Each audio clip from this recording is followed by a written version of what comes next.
Dr. Alastair Pinkerton is a lecturer in geopolitics at Royal Holloway, University of London. He has a particular interest in the geopolitics of the South Atlantic, incorporating the Falkland Islands, Argentina and Chile.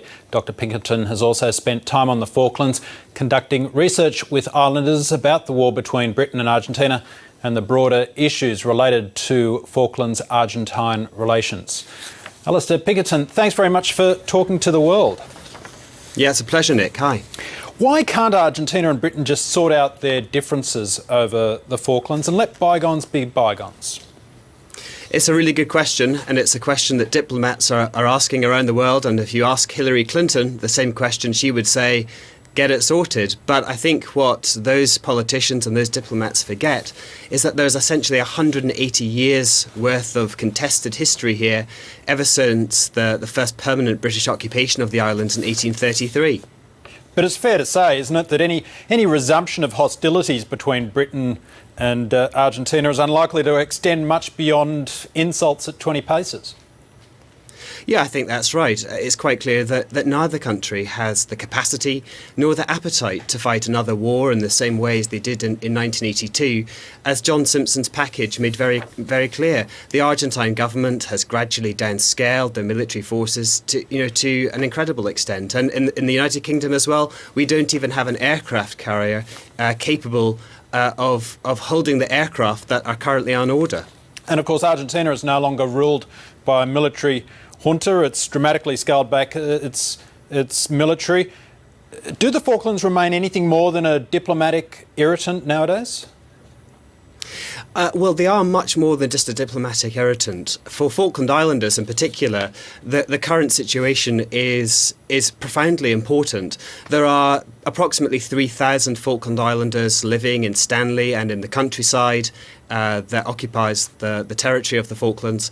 And for them, this dispute is profoundly real. This is about the future of their homeland, and it has been their homeland, as I say, for many of the families since 1833. Some of the families are in their 10th, 11th, and even 12th generations, and they find themselves increasingly effectively priced out of the ability to buy products at the supermarket because of the Argentine-backed blockade of Falkland Islands vessels and because of limitations to supply routes. OK, I'd like to ask you a bit more about that in a moment, but how important a factor has been the discovery of oil reserves off the Falklands in ramping up tensions more recently?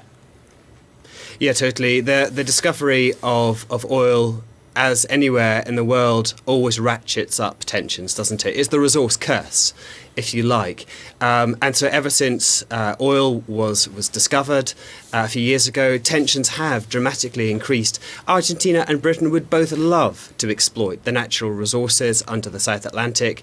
The Falkland Islanders have been exploiting the sea for some time in the form of fisheries. But of course, with the prospect of black gold being discovered, tensions have dramatically increased. Whether these are actually commercially exploitable resources is still very much open to doubt.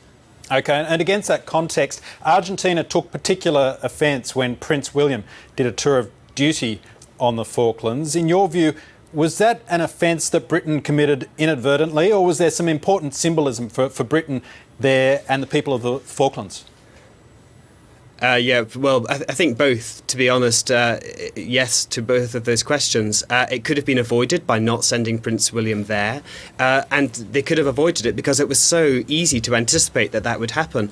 The Argentine people and the Argentine government are highly sensitive to this issue. Even though the British government argued that Prince William was sent to the Falklands for a routine posting, and they've evidence that it was very much a routine posting, Argentines are always going to make certain kinds of assumptions from these kinds of visits.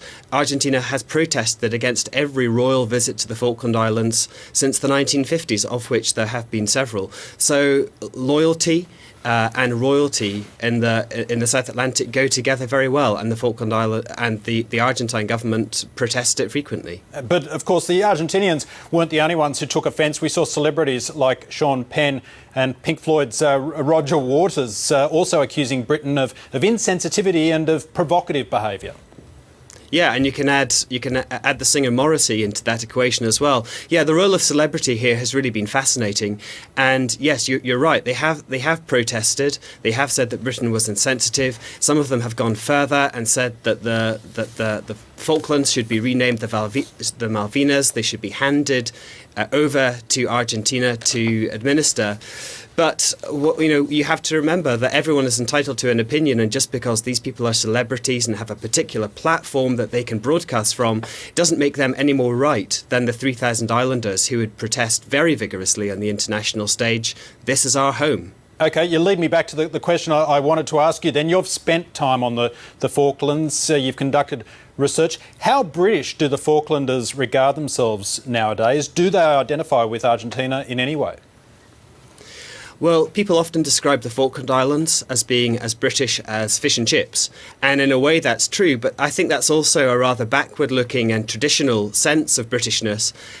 They consider themselves to be very British, not least because of 180 years' worth of effectively being a kind of a British colony or dependency in the South Atlantic, but also because they share so many British values. They have often extended families in the United Kingdom and indeed around the broader Commonwealth. They view themselves as British in a positive sense, but they also view themselves as British because they have, of course, a very aggressive neighbour in Argentina. And Argentina has not sought to win friends and influence people in the Falkland Islands. As I said before, they've encouraged blockades of Falkland Island ships, preventing them from entering South American ports. And so the Falkland Islanders are profoundly suspicious of Argentina and are, in a sense, thrust back to those traditional ties with the United Kingdom for their peace and security. How do those trade embargoes impact on Falklanders? Well, Falkland Islanders are an incredibly resolute people. They are rather like the Australians, I must say. They just get on with it. They bear whatever is thrown in their direction. But nonetheless, it is having an effect. In Stanley recently, fruit and vegetable prices have been sky high because of just a lack of supply coming from Argentina. Lettuces at £4, bananas at over £1, and people are feeling rather embattled.